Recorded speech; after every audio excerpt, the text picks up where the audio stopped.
You're listening to the Fantasy Alarm MLB DFS podcast with hosts John Impemba and James Grande. What's going on, everybody? Happy Tuesday and welcome into the Better Baseball MLB DFS live stream. I am James Grande, and no, that is not John Impemba like the intro said. That is, in fact, Colby Conway. You can find him on Twitter at Colby R. Conway, as you can see right over there. Colby, my man, what's going on, brother? Happy Tuesday. Yep, happy to fill in here late game scratch for John and Pemba. Not enough time to get the clip edited there, and I'd call it post-production. Maybe it's pre-production. I don't know where that video actually falls, but we'll work on a remix in case I got to fill in here as a spot start for John. But happy to talk a little DFS with you, and it's good to be back in the booth with you. The only remix that I will accept is you have to be the one remixing it. Like you have to be the voice behind the whole remix, or else we will not accept it here. So if you will provide, I'll edit it. Like if you want to just record it, I'll edit it, and we'll get that into the mix for the next time that John decides, I just don't want to work today. Because that's what he said. He said, I don't feel like working today. I'm just, unlike you, like you have planned vacations every other week. John just says, nah, not today. Like, I spent 7 weeks in Italy, but let's just take another day off today. Why not, right? Just kidding. John is obviously attending to something important. He'll be back tomorrow. DePrince already in the chat, ready for some fire. I agree. Ready for some fire as well. So let's fire up the DraftKings slate here, Colby. We have 14 games to talk about. And Mark, again, we have another little chat here. Mark, of course. Time to lose $6 on Alek Manoah. That's probably. If you're going to play two lineups with Alek Manoah, I'm sorry for your loss, but $6. Run it back again tomorrow, Mark. But let's get into things here, Colby. We have a lot to talk about. We have some interesting things going on tonight's slate. We have Coors Field. Unfortunately, on a 14-game slate, it's never the best. We have Great American, who is they have a game before the game. They're finishing up yesterday's game at about right now, actually. They're going to finish in the 8th inning of the San Francisco Reds game from yesterday. They're going to finish playing, and then they're going to step foot into their next game, but that's still on the slate. So we have the best two hitting environments. We don't have a lot of elite pitching, but we have some weather that we have to take a look at. It looks like some environments could potentially get washed out, or there could be delays. Arizona, Atlanta is one of them, where there looks to be a lot of rain, and we know about the Atlanta weather come summertime. Like there's always rain in Atlanta. It's like kind of like being in Florida where it just rains all the time. Like if you're a meteorologist, just say it's going to rain and you're probably going to be correct like 90% of the time. Also in Coors, it looks like there's going to be some potential rain there. So a few spots we got to look out for: New York Mets, Chicago White Sox, potential delay; Cleveland, Pittsburgh, likely or possible delay, not likely but possible; LA Dodgers and Baltimore. And so there's rain kind of everywhere. On the Vegas front, Colby, is there anything that stands out? Again, we do have two of the best hitting environments on the board. But I do see some like interesting totals elsewhere, even in those spots. There's a lot of just juicy over-unders on Tuesday's slate. I think even if that line for Cincy in that Cincy game went to like 12 and a half with Dave Sclafani and Luke Weaver as the two pitchers, I'm all for the over. Okay. I wouldn't send it to the moon. Doesn't matter to me. We're taking the over on that one. Atlanta, Arizona at 10.5. I know you said there may be some rain concern, but the regression monster was coming for Bryce Elder at some point. Yep. It was coming. It's here. It's happening. And Zach Davies, bad human being, bad pitcher in baseball. I love the Atlanta offense, but I think Arizona is going to do a little bit of damage there. So there's a game where we should probably get a high run total. Obviously, Houston, Colorado, that's going to be pretty much one-sided in that one. But that's one to look at. And then I do think there's going to be some runs scored in that Cubs game. Both pitchers have their flaws. Don't even get me started with Patrick Corbin. And it's a broken record here, but Tyon at home against lefties, not a recipe for disaster. Both teams, 5-6 runs. I think we're in a good spot there. So there's definitely some spots here where there's going to be some runs put up. And I'm going to echo your sentiment of the elite pitching on this slate is, I'm going to say non-existent if I'm being blunt. Yeah, well, perfect segue into the pitcher. So let's get into it. Nathan Eovaldi is the top name of the slate. I don't necessarily know if that's where our interest lies. But following him, we have a bunch of 9K pitchers or above. Mitch Keller at home against Cleveland. Edward Cabrera for some reason is $9,700. Joe Musgrove 96 gets Toronto. Tyler Wells at home against the Dodgers. Lucas Giolito on the road against the Mets. Bailey Ober in Seattle. Who above 9K really piques your interest, if anyone, Colby? Am I allowed to say I've had no builds with any pitcher above 9K? You are. In my lineup today? If that's how you feel. I can't come to it. Like, the more I look at it, like, it's just one of those things where, like, do I want to pay up for Eovaldi? He's been good.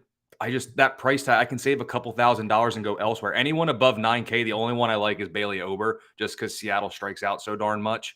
And he's been pretty darn good of late. Like, if we look at his numbers, at least, I mean, we got a quality start there, 5 straight quality starts that we're looking at there, 4+ Ks in each one. So, like, it's been there for him above 9K. He's the only real one I like. I'd probably like him more if he wasn't going against the glorified SP Wu, who is always in consideration on any slate that he's on, that I have a little jingle jangle in my DraftKings wallet. You know what I'm saying? So Wu's always in consideration, but above 9K, Ober's the only one that even has a pulse for me. Yeah, the only one Ober 9K is I'd go with Bailey. And that's the problem you just mentioned, is that Brian Wu exists in the world today at 7,900. And when you look at some ownership reports, he is the highest owned pitcher, double anyone else projected on today's slate. And when you're attacking the pitcher's position, especially on a 14-game slate, like, I'm okay using pitchers against one another on smaller slates. But on a 14-game slate, if you're using Ober, you're likely not using Wu, and vice versa. And now, if you're using Ober, not Wu, you're basically going against the field, right? Because 40% of the field is getting to Brian Wu. Now, Bailey Ober is the second highest owned pitcher in today's slate. So people are pivoting or pairing them. You're just limiting your ceiling because you can't get a win, obviously, for both guys. I like Bailey Ober quite a bit in this spot, truthfully. Now, he's been great in 5 consecutive starts, as you mentioned, quality starts in each of them. The strikeouts have been pretty consistent. Seattle is the second highest strikeout rate in the league against right-handed pitching, only to Bailey Ober's own team. The Twins strike out more than anyone else. And we thought the regression monster would eventually hit Bailey Ober. It did not. He has only gotten better since then. So I do like him. And Mark here in chat brings up a pretty good point. And I understand that Cleveland's offense has definitely been better. And Pittsburgh has been one of the worst teams in baseball recently. But Mitch Keller is not the reason why they've been bad. He's actually been pretty awesome outside of a start against the Dodgers lately. 3 of his last 4 starts are 1 earned run or less, 20 or more fantasy points. And like Mark said, he is actually projected at 1% rostership today. And I think it's a pretty good spot. Now, does Cleveland strike out? No, they don't. Are they a little hot? Yeah. I mean, Jimenez and Josh Naylor coming off big games yesterday. Jose Ramirez had a good game. Cleveland was in all the winning lineups for Monday's slate. But like, overall, they're a subpar offense that just crept over the 700 OPS mark as a team. That's still, as a team, 21st in the league against right-handed pitching. And when you're talking about ISO, which is, specifically tied to power, they are dead last against right-handed pitching. They're worse than Oakland and Washington and Detroit against right-handed pitching.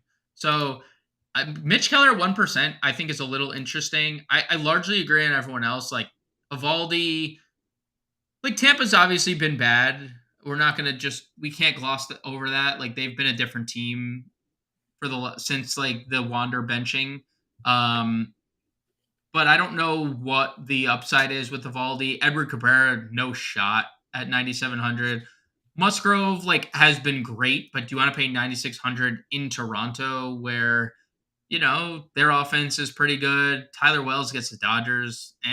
What do you think? No interest in Giolito against the Mets, pitching for a potential better home. Not that I think a bad start would really do much to his trade value because at this point whoever gets him is getting a top end starter. Any interest in Giolito against the Mets, or is that a fade for you? I think you just have to be making a bunch of lineups to throw him in one. I think there's just so much value down the board when you look at his matchup too. I mean, in the month of July against righties, Mets do have the third highest ISO against righties. Again, we're talking probably less than 2 weeks, given that we had the All-Star break in there, but 349 WOBA and a 125 WRC plus as well. So you can do it if you're doing multiple builds, but if you're doing even like a GPP or like a tournament where you can only do a handful of entries, I don't think he's going to crack any of the ones that I'll be doing. Well, let's go below 9K because I think things get a little interesting down here. We have Domingo Germán taking on the Angels, and we saw Luis Severino have a pretty good outing against the Angels last night. We know how the last time you and I were on this show talking about Domingo Germán, and we kind of crapped on him. Well, he threw a perfect game in that same exact day, so we have that to deal with. Tarek Skubal has been awesome in his 2 starts back, but will he go long enough for it to matter at 8,400? We have Jordan Montgomery, who's in the best stretch of his season. Will he be traded? Will he not? Hunter Brown. And then, everybody's darling, Brian Wu. What do you like under 9K here, Colby? If you could guarantee me even just 80 pitches from Skubal, he's locked and loaded starting. Yeah. I don't know if we can get that. There's really no need for them to do it. They should slow play this. 63, just do 70, 75. Yeah, they should probably really slow play it with him. But boy, once he gets to, if he had 80 in this matchup, I put him in there at 8,400 because he may only need 5 innings to rack up 7 strikeouts against this craptastic Royals team. Sans Bobby Witt, obviously he's a little bit better of late, but Skubal's the one I do like. I'm a little scared to play Jordan Montgomery. This Miami team is hitting lefties right now. If that's the only thing they're doing that pretty darn well. I know he's pitching well, and again, he may have a little chip on his shoulder with potential trade talks here because St. Louis's season has kind of gone in the toilet from where they were expecting. So I'm just petrified to play him. I really like multiple Miami bats. I don't know if I can get to a Marlin stack, but Montgomery scares me a little bit. I love Hunter Brown's upside even at cores, and then obviously Brian Wu is very interesting at 7,900. But I think the one I like the most, I wish he had the T in there, but Logan Allen's really interesting. Pittsburgh has been brutal in July against lefties. It's like a 25% strikeout rate in I want to say it's a 69. Yeah, it's a 69 WRC plus against lefties in July. They've been bad. Going up against Keller, the win might be a little bit tougher, but if he can somehow get us 5 innings, he could, kind of like I said with Skubal, he could get 5, 6, 7 strikeouts against this, as much as it pains me to say, this crappy Pittsburgh lineup. Look, the thing about Logan T. Allen or Logan Allen minus the T, isn't that he's not a good, he just throws so many pitches. He threw 98 pitches and didn't get through 4 innings. He had to be taken out of a game that they won by 13 runs. You can't be a major league pitcher and do that, unfortunately. So if he went down and figured it out, it's been since May before being sent down. He went a full month without walking less than 2 batters. So I like Logan T. Allen. I picked him up in a seasonal league that actually Mark Pitts is in for today in a spot start. I'm streaming him. But am I expecting 6 innings out of Logan T. Allen? No. So I would say Logan T. Allen profiles better as a DraftKings play, and that's kind of to Prince's point here as a FanDuel player with Tarek Skubal as well. FanDuel, you want your pitchers to go 6 innings because you register the quality start points. I fully agree. Skubal and Logan T. Allen, I think for me, are both DraftKings plays specific. Everything play is Brian Wu. And I think let's just get right to it. I know we kind of touched on it. Minnesota leads the league in strikeout rate, was now gone back-to-back quality starts as he's pitching deeper into games, even though he only threw 78 pitches in the Houston start. That's a little concerning, but we are I would say, I think you and I are both with the field on this one, Colby, because again, he has double the ownership of any other pitcher. Now, whether that, like, if you're playing multiple lineups, I'm perfectly fine fading Brian Wu. I have no issue like going against the chalk in some capacity. But if I'm playing single entry or cash games, he is probably per dollar on DraftKings my favorite pitcher of the day. Per dollar, like stacks up against any other pitcher. Because I mean, like you said, no one above him is like really that great, other than his opponent, right? I mean, Yeah, and when you look at those pitchers too, like make the argument looking at Woo's price and their price point, is there any pitcher above even Woo's price point that could say like his ceiling on this slate is higher than that of Woo's? I don't know if you can, because he's got the strikeout. He can get right. deeper into the game as we see, and there's a chance for a win if his offense can help him. I don't know if anybody above him has a higher ceiling in this matchup or in their respective matchups than Woo, and you get him at 7,900. Again, it makes a stretch. You could probably make an argument for some, but it's like it's pretty conceivable to say that Woo's upside on the slate is one of the highest, and at that price, you have to consider it. Yeah, I mean, it literally wouldn't shock me if he had the most strikeouts of any starter on tonight's slate. And I don't think that's saying too much, because Minnesota strikes out more than anyone by over a full percent than any other team in baseball. So like, I'm not out here like shattering this like barrier of like, holy cow, that's a hot take. But I agree. I think he does have one of, if not the highest ceilings. The only thing is that he hasn't completed 7 innings. He hasn't even gone past 18 outs, right? So until that happens, I would say Ober, maybe Giolito, maybe Keller, maybe Evaldi if he reverts back to like the Cy Young-esque pace that he was on. But after Wu, I think things get interesting. We mentioned Logan T. Allen. We have like a bunch of interesting names, but I want to get your take on one Alek Manoah, because he got sent to the complex. He didn't go to the minors. He got sent to the Blue Jays spring facility, and his first start was terrible. And then his second start was amazing. And then he gets recalled, and he looked really, really good. No walks was awesome. We saw 91 pitches. We saw 8 strikeouts. I mean, I've said it all along about the pitch clock. It's just different for some people. Alek Manoah is a big dude who labors, who takes his time, and I'm sure that was a big adjustment. We've seen it at the dish. We've seen it with certain pitchers just suddenly not being able to pitch. Like, Alek Manoah was a top 15 pitcher in the American League last year. Sandy Alcantara was the Cy Young, and these guys just can't pitch anymore. Like, that in the midst of their primes. They're not on the tail end of their prime. So like, what do you make of Manoah at 71? Or is this just stay away because the jury's still out on him, and it's San Diego, and San Diego is obviously, despite their struggles, still potent. Numbers are good against righties here in July for San Diego. I kind of like Manoah. I don't know what it is. There's something about that I like, 'cause I'm looking back at like his 2022 numbers. I mean, 34.7% O swing rate outside of the zone, and then 11.2% swinging strike rate. And in that start against Detroit, he was getting 40.8% of the swings out of the zone, and the swinging strike rate was just below 10.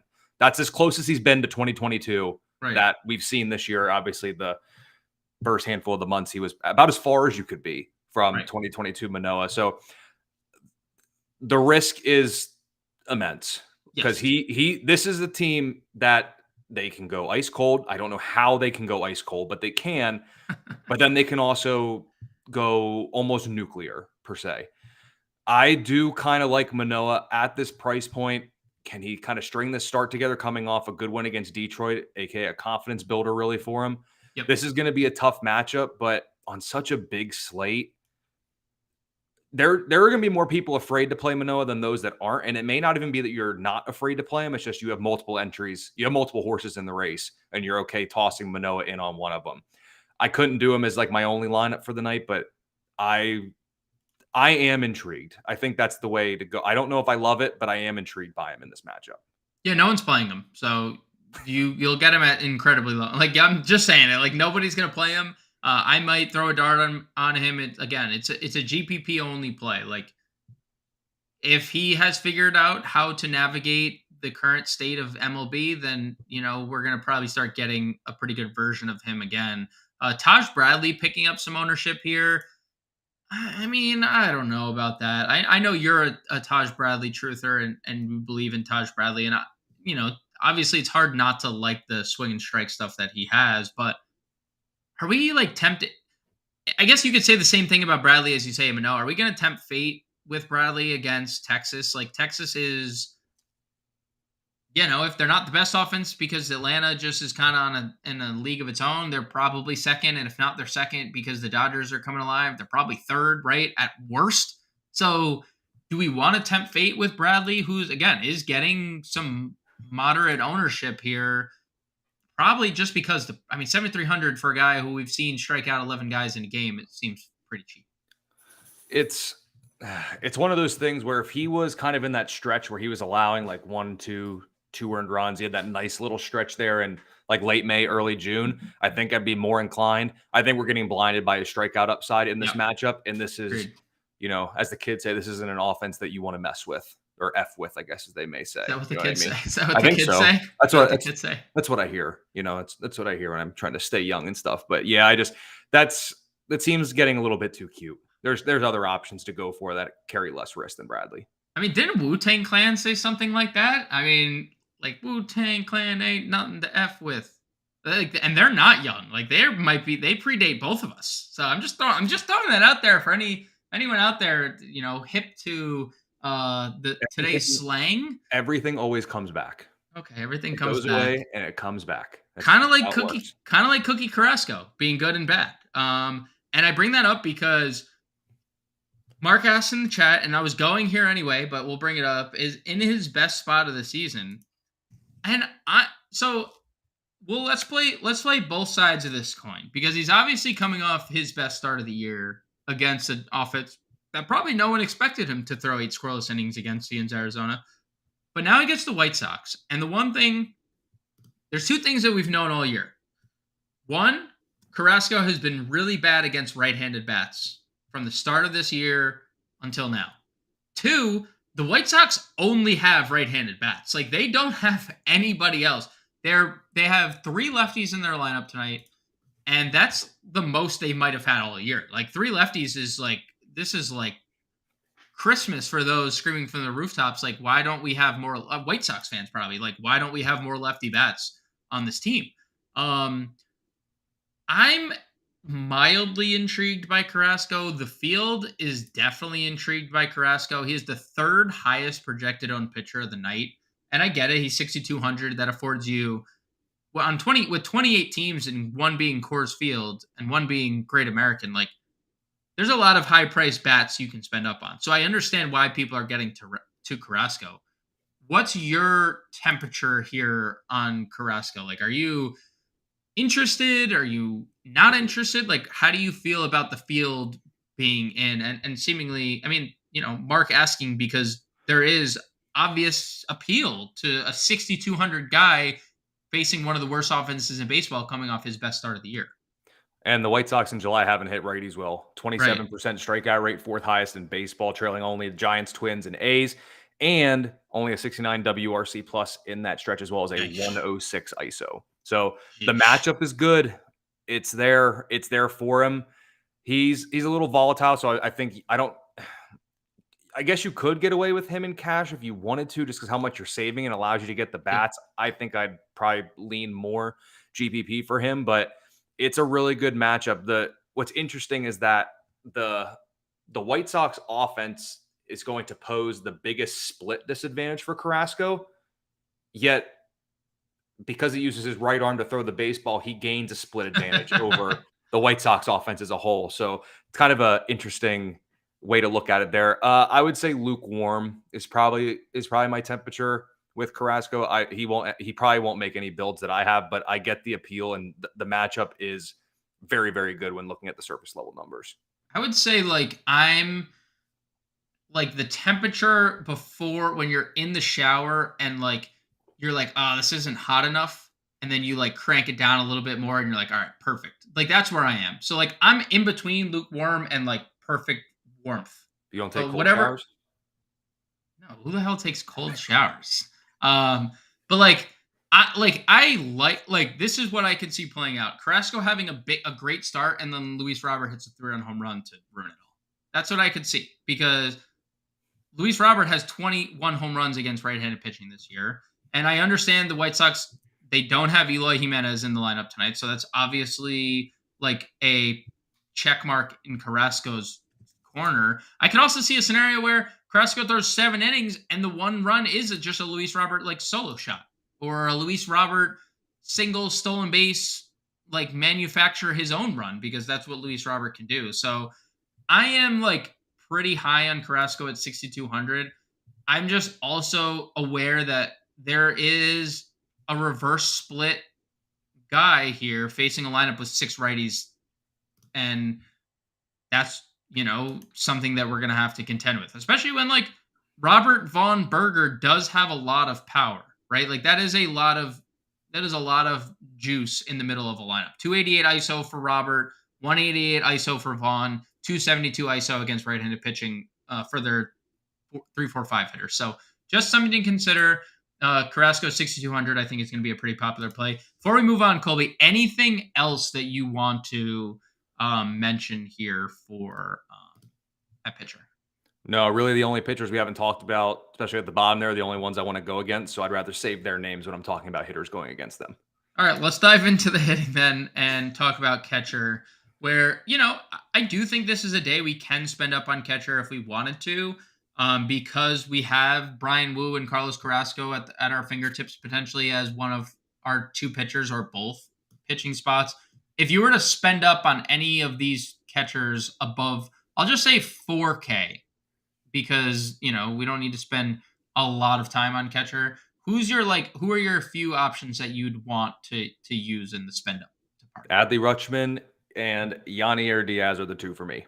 Those are the 2 that stand above the rest. I really like Adley if you're going to pay up for catcher. And if not, I think Yanier Diaz is in a good spot. But Adley, 915 OPS against righties in July. And I do love me a Baltimore stack tonight going against your favorite player, I do believe, for DFS purposes. So Adley's the clear-cut top dog behind the dish tonight, with Yanier Diaz being second above this 4K price range. Fully agree. Fully in agreement. I'm not going to add too much.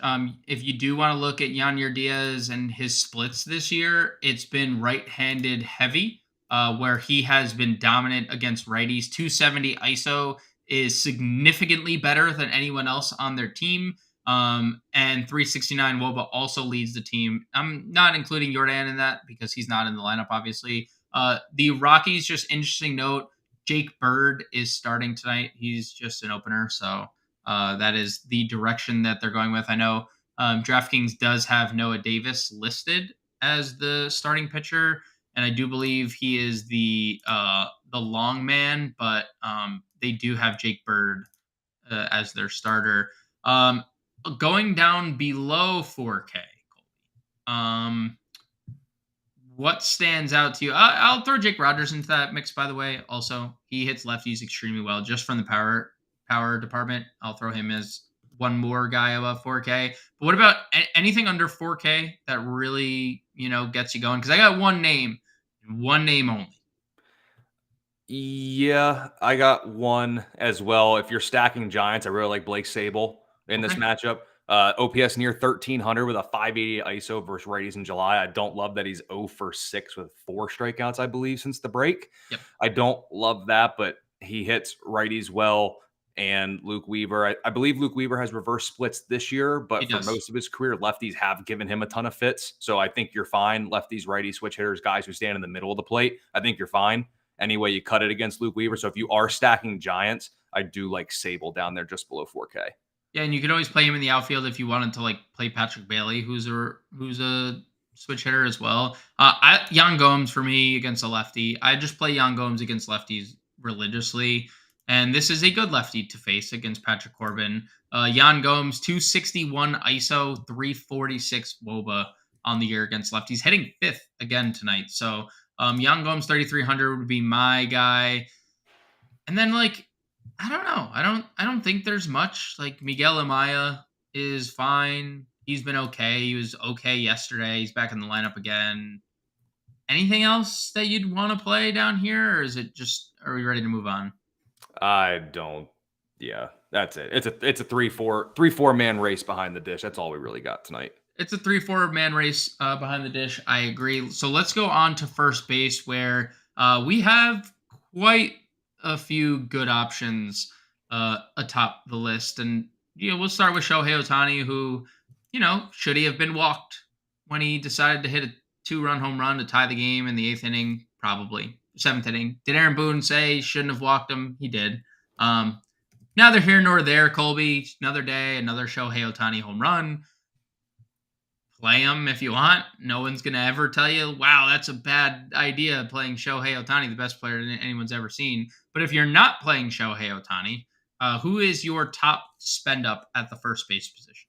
Just below him, it's Matt Olson. Yep. Zach Davies against lefties. It kind of fits into, it seems like, this all narrative lineup that we're kind of looking at here with Yan Gomes against a lefty and then lefties against Zach Davies. That seems pretty much where we're looking at here. I really like Matt Olson. He may not have ones in the home run column for like every single game like Shohei Ohtani does, but he's putting up numbers. This Atlanta offense just goes bonkers. I think they absolutely get to Zach Davies tonight. So Olson's my preferred, other than like Ohtani and he's maybe a half step behind him. I'm trying to pay up for Matt Olson tonight. I agree. I do think he is the definitive top option outside of Ohtani. And ice through just a comment here. No Salvio Perez in the Royals lineup again tonight. So we do not have to worry about him. And also, we like Tarek Skubal. I know that he's not going to go very long into this game, so you will get Detroit bullpen, which is ideal, but no Salvi tonight. Furman is back in the behind the plate for Kansas City. And look at you hitting us with your BVP. You're only doing that because Colby's here, and Colby likes BVP as well. I was just about to say that too. So. Yeah. I mean, you're just doing that because Colby's here. I see right through you, ice through. I see right ice through you. Yeah. Yikes. Yeah, I said it. Anyways, back to first base we go. Now I'm getting sidetracked to BVP. I mean, look, he's trying to get my blood temperature up. He's talking about BVP. Huh? Some nerve. Under 5K we go here, Colby. Talk to me. We got Justin Turner, I think is interesting, 43.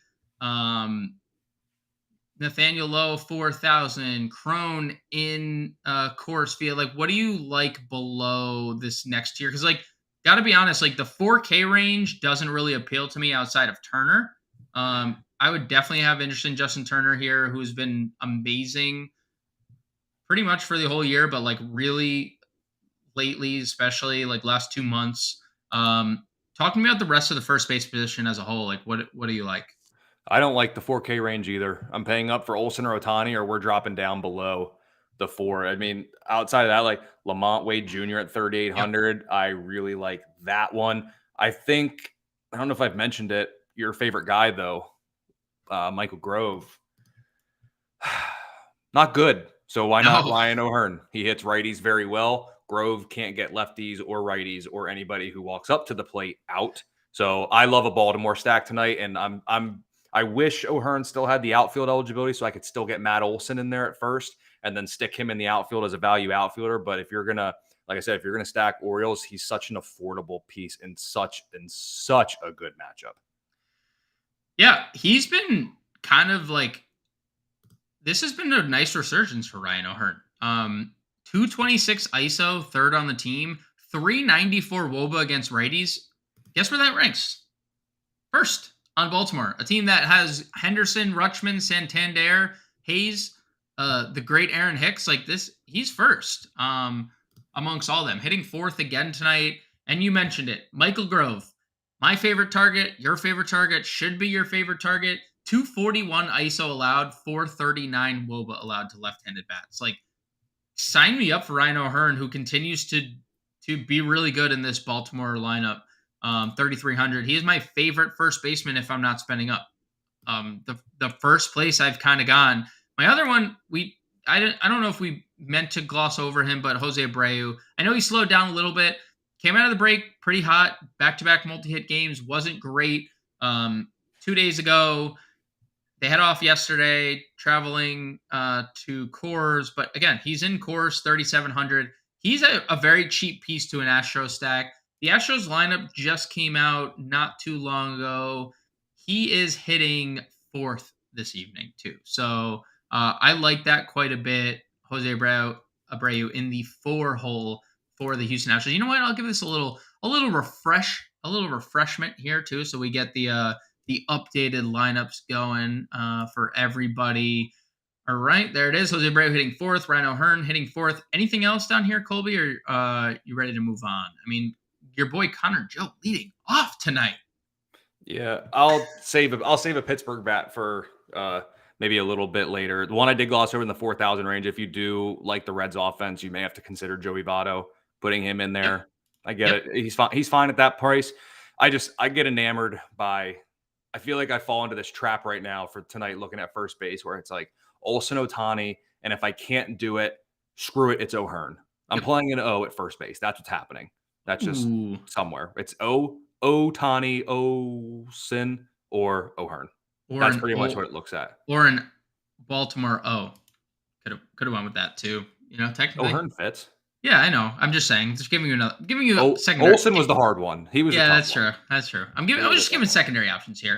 We have a question, Dom Smith. By apparently we've been pronouncing your name wrong this whole time. Icy Through You is what it's meant to be, and we've been calling you Ice Through for years now. But he asked about Dom Smith hitting 6 against Tyone. I don't hate it. I don't hate lefties against Jameson Tyone. That's been like the MO, and Colby said it at the top of the show. He likes this game to go over. So.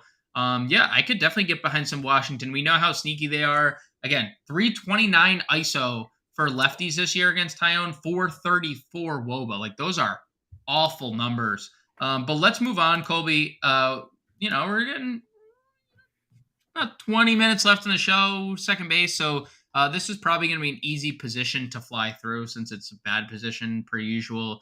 Talk to me about your top plays here at the second base spot. I'm going to actually go down the board a little bit. Well, let me start with this. Ketel Marte is kind of interesting. I'm just not I seem to be lower on Bryce Elder than most. It just kind of seems how it ends up being. So he's one I'm interested in. And then you and John talked about it in the preview when you guys are previewing the slate this morning. I like Christopher Morel. Yep. I hate it. If you go back and look in the Discord messages at Fantasy Alarm, you're going to think I hate Christopher Morel just because I told everyone to not pick him up or drop him the second they could or trade him the second they could. But when he's seeing the ball well, he does produce. And Patrick Corbin is not good. Righties have gotten to him. Like I said, I like the over in this game. And really, second base is weak. So Morel is actually one of the ones I've really gravitated to at that position on the slate. Yeah, and circling back to Mark's point earlier, it feels like months since we've had a good Patrick Corbin day. I agree, Mark, but maybe today's a new day. Christopher Morel, 256 ISO against left-handed pitching this year. And we know, Corbin struggles mightily. He struggled against everyone last year, but this year it's been specifically bad against right-handed bats. So if Morel's going to get it done, it's going to be in a big way, probably a home run.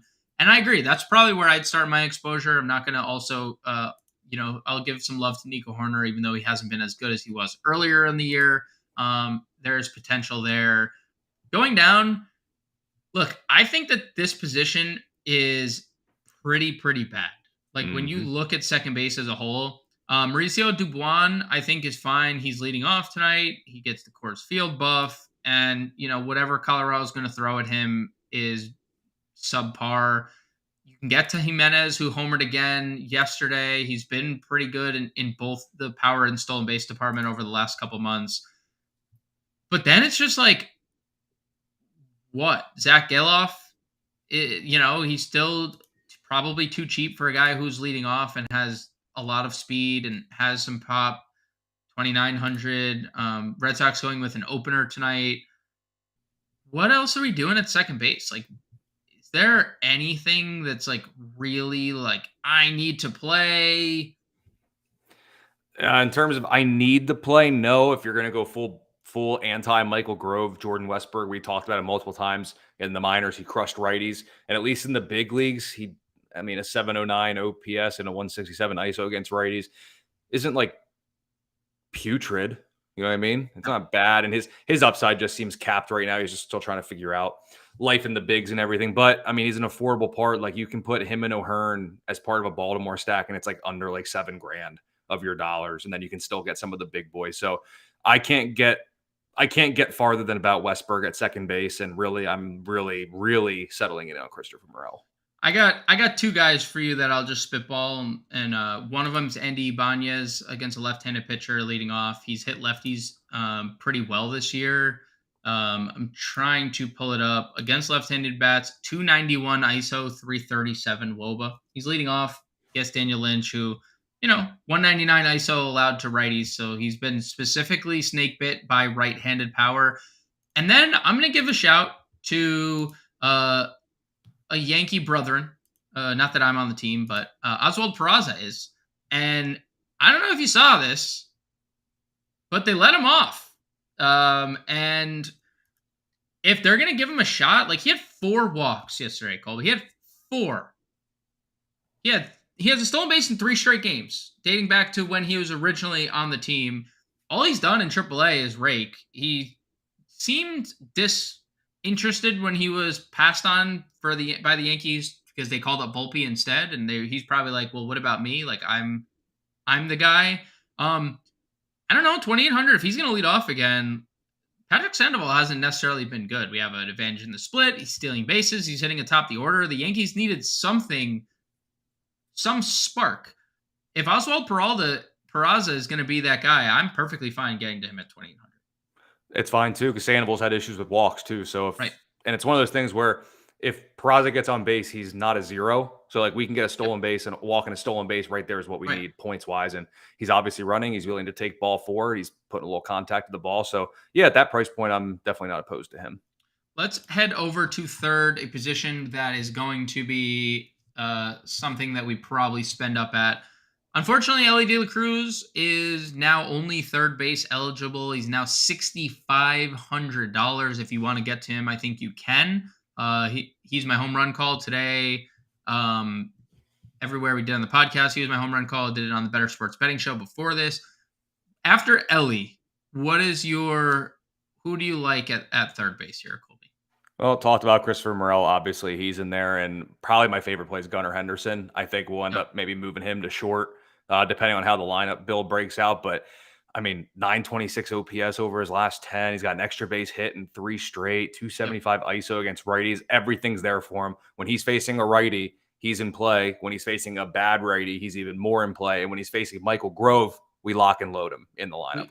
Agreed. I think he's my favorite overall third baseman of the day. I think Bregman, he's definitely going to be popular, just given the course field stuff and hits in all 3 of the games he's played in since the break, under 5K. So I can see a lot of the field getting to Bregman as well. Under Gunnar, I'm not going to say we can't play guys because like Candelario has the split advantage and Patrick Wisdom hits for a lot of power against lefties. But like, and like Peraza has multi-position eligibility, and there's like stuff to like. But I always look at third base as opportunity cost, and I don't know if we need to get to anyone down here. But if there was one guy below Gunnar Henderson that you can pinpoint you'd play, who would it be? I mean, you could say nobody. I mean, you can. Yeah, I mean, in terms of lineup builds, I haven't gone below Gunnar at third base at all. It's one of those things like the only one I've kind of toyed around with, and the only reason I don't like it is because the upside's capped, but he's only $2,100. Or Jared Triolo's got a hit in like 9 straight or something like that, but his upside's super capped. And then if I'm not mistaken, do we still get CES at min price? He is still min price. Yep. Okay, so I mean, there's probably the only other one I would play at third base if below Gunnar. Yeah, Encarnacion Strand is definitely interesting, given the power. We'll see if don't have a Reds lineup because I don't think that game has concluded yet. I'm not entirely sure. I don't have it up right now, but we still have not officially gotten a Reds lineup. So we'll see if CES is in the lineup. My one other name other than CES would be Heimer Candelario. I think against Tyone, lefty. He's been good, dude. Like homered yesterday, 4 home runs his last 10 games. And he's been really good against right-handed pitching specifically. So I'd get to Candelario 34. Let's head to shortstop, another position where there's a plethora of guys that we can potentially spend up on. Seager, Franco, McLean, Bichette, Bogarts, Lindor. Any of those guys pique your interest, or is it right to Gunnar again? I mean, Gunner's the one that probably catches my eye, but Right. other than that, I mean, Corey Seager's very interesting. It seems foolish right now to not play Matt McLean with the way I mean he's been playing. But I really like Seager a good bit. I know it's maybe not the easiest matchup of all, but he's fine there. Bo Bichette's okay. I'm not in love with it. Yeah, I can understand it, but it's if I'm going down to Bo Bichette, I'm going down to Gunnar Henderson. That's just how shortstop is shaking out. But there's actually a lot here. Like you go down a bit farther, like Bobby Witt Jr. has been much better of late. He just has no help around him in that lineup. That's the price tag is crazy, huh? The price tag 4,400 is not something we're used to. I mean, he's been like near 6K at time. Most of this, look at these. The last time he was under 5K was May 14th, and that was like sprinkled around like every other game where he's 5K and above. So like 4,400 feels like kind of a steal to me. I fully agree on the Bobby Witt front. Yeah, and I mean he's been doing a little bit of everything. You look last 10 games, 4 homers, 2 stolen bases. The 9 strikeouts actually aren't all that bad. Comes out to about a 25% strikeout rate. Can live with that with him. It's just, for a guy with an 1,100 OPS over his last 40 at bats, you'd love to see more than just 5 runs scored and 8 RBI. Brutal. Shout out Royals for that one. That's shout out Royals for sure. I mean, yesterday's starting lineup was Kyle Isbell leading off. So like, if you need any context on how the Royals are doing this year, it's Kyle Isbell leading off is all you need to know. Below that, I mean, I will. It is interesting to see Jeremy Pena back in the lineup. I guess he did an interview, said he's back. He is in the lineup after the hamstring removal. But he has been really bad. But he does get the Coors Field bump. Look, honestly, I've been touting CJ Abrams a lot lately. Dude, he has been really good from a fantasy perspective. And it's obviously the move to the leadoff spot has done nothing but help. But the guy is running like a madman. Another stolen base yesterday. I mean, you start talking about the stolen bases, 4 in his last 5, 5 in his last 6, 6 in his last 7, 8 in his last 8 games. He has 8 stolen bases in 8 games. Like, right around the time he started leading off, he won NL Player of the Week. Like, listen, there's obviously, and John and I talked about it on the pod, there's obviously him, Abrams, and Mackenzie Gore were the headliners of the major league players in the Soto deal. And there's more to come on that Washington got. Like, a lot more to come. But, like, starting to live up to the hype is CJ Abrams, who's hitting .410 in his last 10 games with 8 stolen bases. Like, pretty gosh dang good value at $3,100, I'd say. And he's finally hitting at the top of the order. Yep. We're finally getting it. And listen, I like this game to be a lot of runs scored in this one.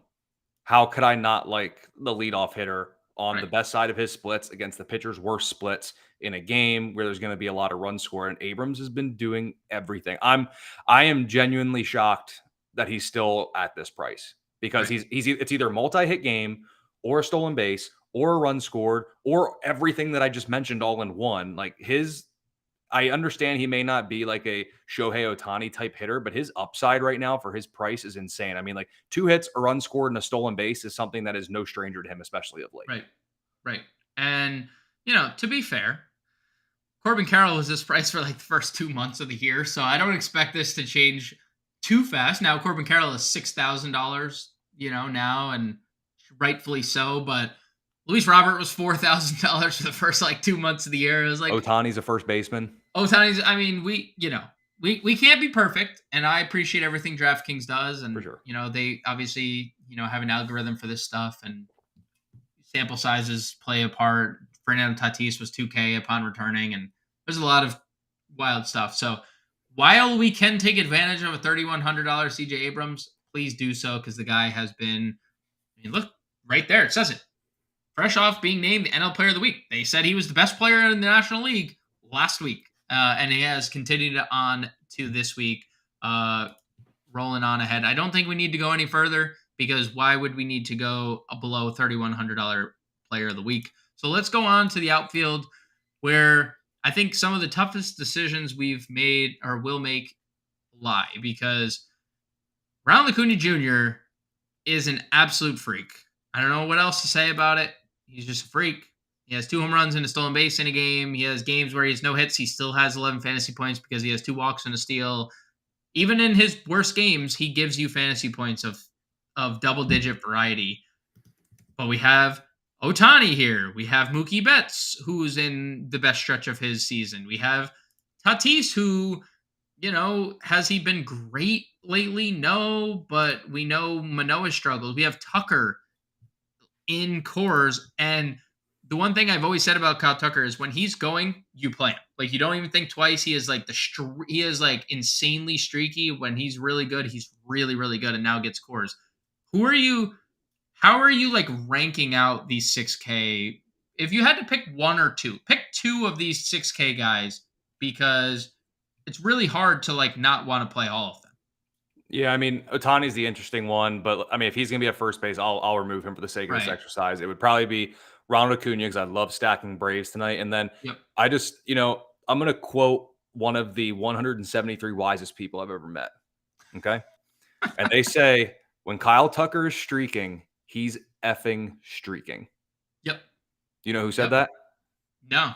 You did this morning. I did? One of the 173 wisest people I've ever met. So Thank you. Shout out you on that one. But yeah, I mean, how do you not play Kyle Tucker in this matchup? I mean, you can get Yanni or Diaz behind the dish, throw in a Bregman or a Jose Abreu, and then you get Kyle Tucker, who otherworldly in terms of his numbers right now may not even cover it. Like he's streaking. That's the way to put it. And he racks up fantasy points, and he should be in a lot of good spots tonight. So I think if we're going to exclude Ohtani from this, assuming that he may be your first baseman play, it's Tucker and Acuna.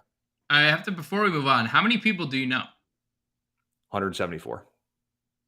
Hey, I'm not last. That's all that matters.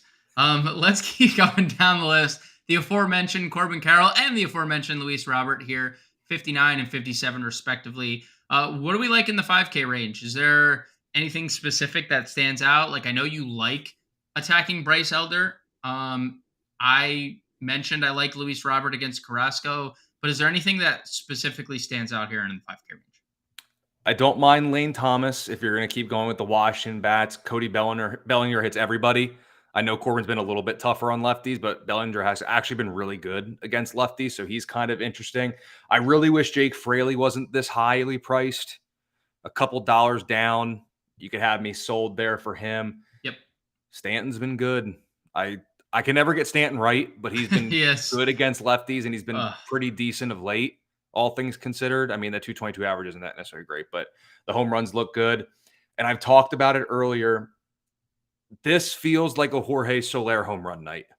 Again, I may be lower on Jordan Montgomery than others, but Soler's very good against lefties. I like there to be some runs in this game. And I really like these Miami bats. Like him and Brian De La Cruz make for a very interesting mini stack. I don't know if I'll actually get to it in the lineup, but I really like some of those righty bats against Montgomery. Yeah. I mean, dude, I said this on the pod, I think, this morning. Jorge Soler has a 500 ISO and a 525 WOBA against left-handed pitching. That is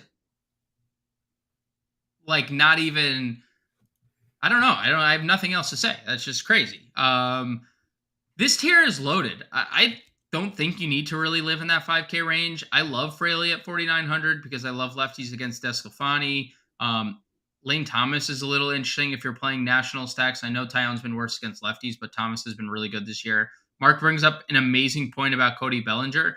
Dude, he has actually been like MVP level Cody Bellinger, specifically against left-handed pitching. 309 ISO, 455 WOBA, both lead the team by a substantial margin in a pretty good sample, like along the lines of every other player in the Cubs lineup in terms of sample size against lefties. So I think Bellinger, who, prime candidate to be traded, he's as good as he's been probably since he's won his MVP right now. 459 average his last 10 games. That's pretty insane because, again, like we saw this for a full year. He was the best player in baseball, arguably, at that point. And now we're getting to see Cody Bellinger back.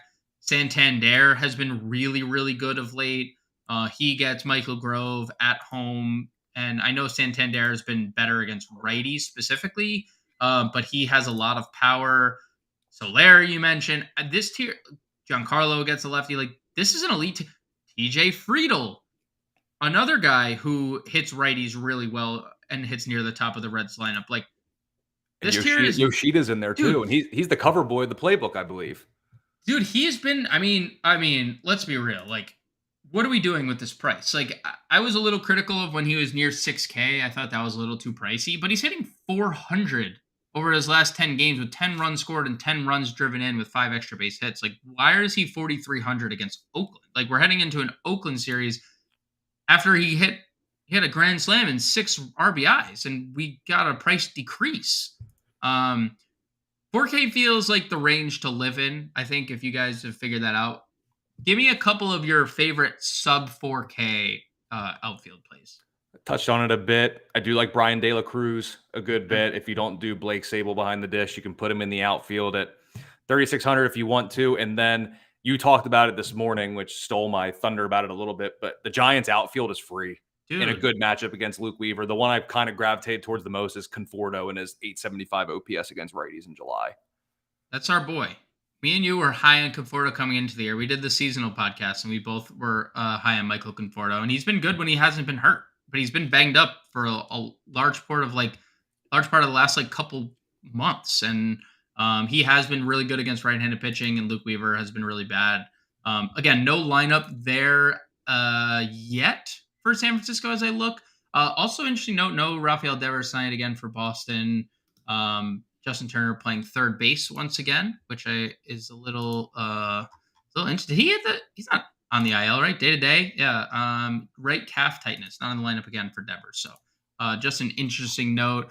As we go down, I mean, Chas McCormick hitting 5th coming off the double dong, I think is a really, really, really, really appealing piece. Back-to-back 3-hit games, 3 home runs in his last 2 in cores. I think he's going to be extremely popular, especially hitting where he is in this lineup today. But other than that, Suzuki has been good against lefties. You could play that. Corey Julks has been a pretty good fantasy asset, especially when he's stealing bases. He's been, and we know he's in cores. Anything like real dirty, Aaron Hicks, 2,500, Henry Davis, 2,500, like anything down here getting real dirty? I don't think there's a need to. I don't think there's a need. All right, then let's start building. We have a couple minutes left. If you have any questions, we'll be happy to answer them as we rapid fire through this lineup. I think you and I both agreed Brian Wu was probably the spot we'd go. What are we talking SP2, Colby? I don't think we can play Scooble just given the uncertainties with the pitch count. What do you want to do for our other starter? It feels weird, but some of the roads are leading to Manoah, and I don't know if I want to do that. But I don't know if I can trust Logan Allen, Manoah. Do we want to go Carrasco 62 to afford us the possibility to? Yeah, let's do it. Let's buy into the White Sox strikeout rate and struggles against righties. Okay. What do we want to do at catcher? We both had some pretty good options here. Sable 36, Yan Gomes 33, Rutschman we can spend up on. What do you want to do here? We can go ahead and put Yan Gomes. Okay. Yan Gomes at catcher. I'm assuming we're gonna double spend here. Do you want to go Ohtani at first or Olsen at first? Yeah, either or. Okay. Do you want to go Olsen and Ohtani? Sure. Where we use Olsen at first and play Ohtani in the outfield. Yeah. Well, actually, we want to play Kyle Tucker probably, right? Oh, yeah. I mean, he's kind of the cover boy. We Ohtani or Olsen if you had to pick between them. I'd go Olsen. Okay. I think we should probably play Chas McCormick. I think that would be something we both alluded to. Conforto maybe as our final outfielder. Another cheap play because we're going to also probably play. Do we want to go Gunnar at third? Or do we want to go Gunnar at short? Because we can get Abram. Yeah, Gunnar and Abrams. Abrams. Then we have a lot of money at second. You like Christopher Morel. Yep. We have $1,200 to spend. Let's go up to Yanier. Go up to Yanier Diaz. That's the lineup, guys. that'll do it for Colby and I, right on the dot, Colby. Thank you all for tuning in. We'll be back again with the podcast at 9 a.m. tomorrow morning. We'll be back with the live stream at 5 p.m. Eastern Standard